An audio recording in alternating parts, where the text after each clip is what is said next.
اور روزے کے تعلق سے خاص سنت سے ثابت نہیں۔ آئیے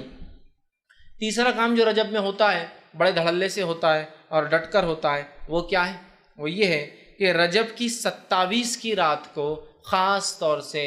شب معراج منایا جاتا ہے۔ الاسرا والمعراج، مسجدیں سج رہی ہے اور تیاریاں ہو رہی ہے، اور بہت سارے لوگ سال گزرنے کے بعد رجب کی 27 کو ان کو یاد آتا ہے اپن مسلمان ہیں، اب رمضان نزدیک آ رہا ہے، اب مسلمان ہیں، اپن نمازیں شروع کرنا رجب آ رہا ہے، پھر 15 کو ایک اور نئی رات مناتے ہیں شب برات، پھر یاد آتا ہے اب تو رمضان بہت نزدیک، 15 دن ہے، سدھر جاؤ،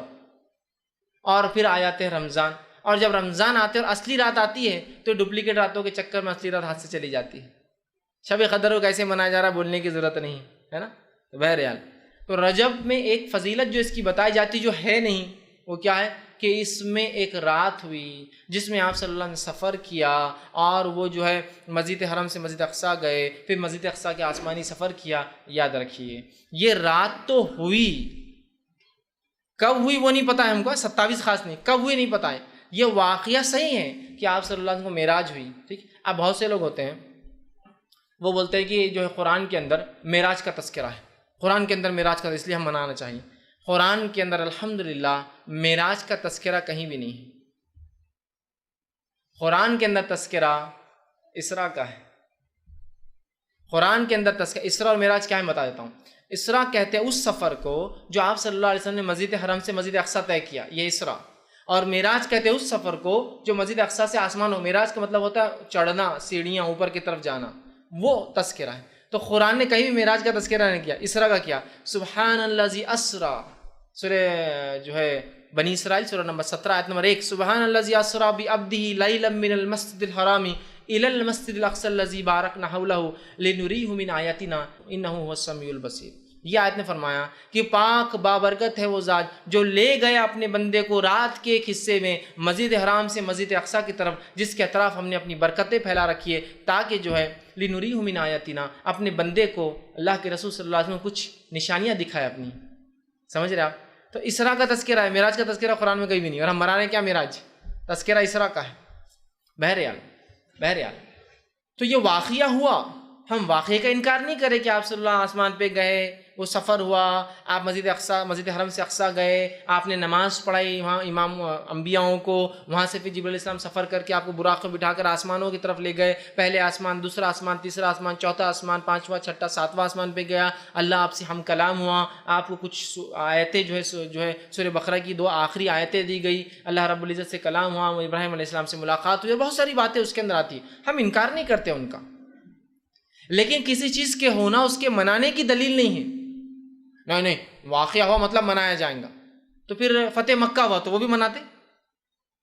فتح مکہ ہوا تو کیا وہ بھی مناتے، اپنے شہروں سے باہر جا کر پھر اونٹوں اور گھوڑوں بیٹھ کے اپنے شہر میں آئیں گے کہ فتح مکہ ہوا تو آج تو منائیں گے۔ جنگ بدر ہوئی جس کو اللہ نے فرقان کہا،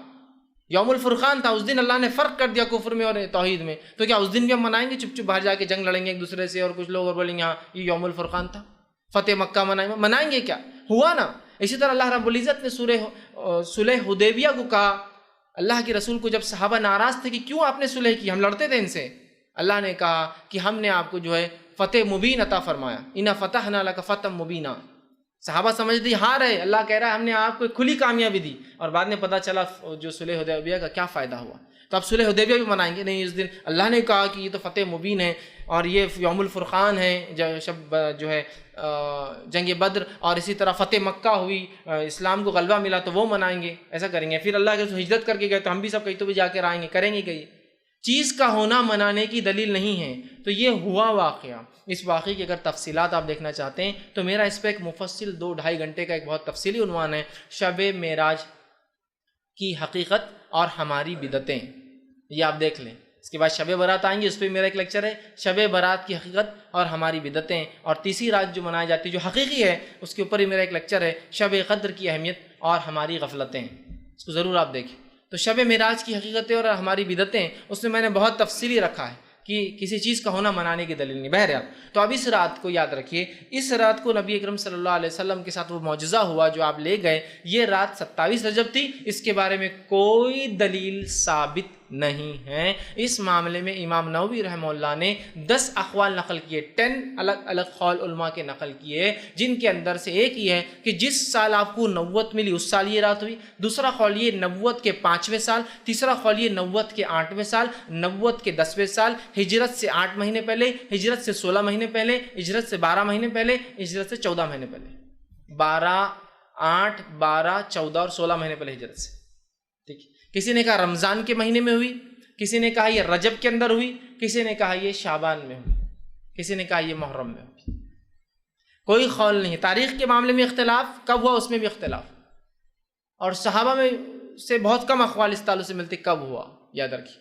تو یہ رات کب ہوئی اسی کوئی دلیل نہیں۔ اب ہم نے دیکھی، میں ہمیشہ یہ کہتا ہوں کہ بہت ساری باتیں ایسی ہے جو کس کو نہ پتہ چلی، شاید اللہ رحم کرے ہم پر، اللہ معاف کرے، شاید جبرائیل علیہ السلام نے آ کر ہندوستانی پاکستانی لوگوں کو بتا کے چلے کہ تمہارے لیے یہ فکس کر دیا گیا ہے۔ جیسا 27 کو معراج ہوئی، دنیا اختلاف کر رہی ہے، صحابہ میں اختلاف ہے، محدثین میں اختلاف ہے، ہندوستانیوں کو پکا پتہ ہے 27 رجب۔ اسی طرح جو ہے شب قدر کب ہے اس کو تلاش کرنے کا حکم ہے۔ جو آخری حدیث ملتی ہے اس کے تعلق سے وہ یہ ہے کہ اسے رمضان کی آخری عشرے کی طاق راتوں میں تلاش کرو، مطلب 5 میں سے کوئی ایک شاید۔ دیکھیے نا، یہاں اختلاف ہے یہ رات کب ہوئی، معراج کب ہوئی، ہمارے پاس پکا ہے کب ہوئی، 27 رجب۔ آپ 27 رجب کو بہرحال دیکھیے، کسی چیز کا ہونا اس کے منانے کی دلیل نہیں، اب ہوا اب منانا شروع ہو گیا ہے نا۔ کیسے راتوں کو مسجدیں سجائی جا رہی ہے، نہایا جا رہا ہے، تیار ہوا جا رہا ہے، انتظام کیا جا رہا ہے، مخصوص پکوان اور میٹھے، اور ظاہر سے کوئی بدعت بغیر میٹھے کی تو کمپلیٹ ہوتی نہیں ہے، مخصوص میٹھے بنائے جا رہے ہیں، اسی طرح جو ہے مخصوص لباس بنائے جا رہے ہیں، مخصوص رکعت میں تعداد میں راتوں کی نماز، جیسے 100 رکعت نماز، یا پھر ایک نماز ہوتی ہے کہ جو زندگی بھر کے نمازیں چھوٹ گئے، ٹھیک، جو ہے قضائے عمری پڑھی جا رہی ہے۔ اسی طرح جو ہے صبح اٹھ کر پھر 27 کا روزہ رکھا جا رہا ہے۔ یہ تمام کام بدعت ہے۔ وہ رات ہوئی، وہ واقعہ ہوا، اس کے بارے میں ہمیں فکس نہیں پتہ وہ کب ہوئی رات اور کیا واقعہ، مطلب واقعہ تو پتہ ہے لیکن وہ رات کب ہوئی، کس مہینے ہوئی، کس سن میں ہوئی، ہمیں نہیں پتہ۔ لہٰذا اس رات کو یاد کر سکتے آپ کی وہ واقعہ کیا تھا، لیکن منانا یہ بدعت میں شامل ہوگا۔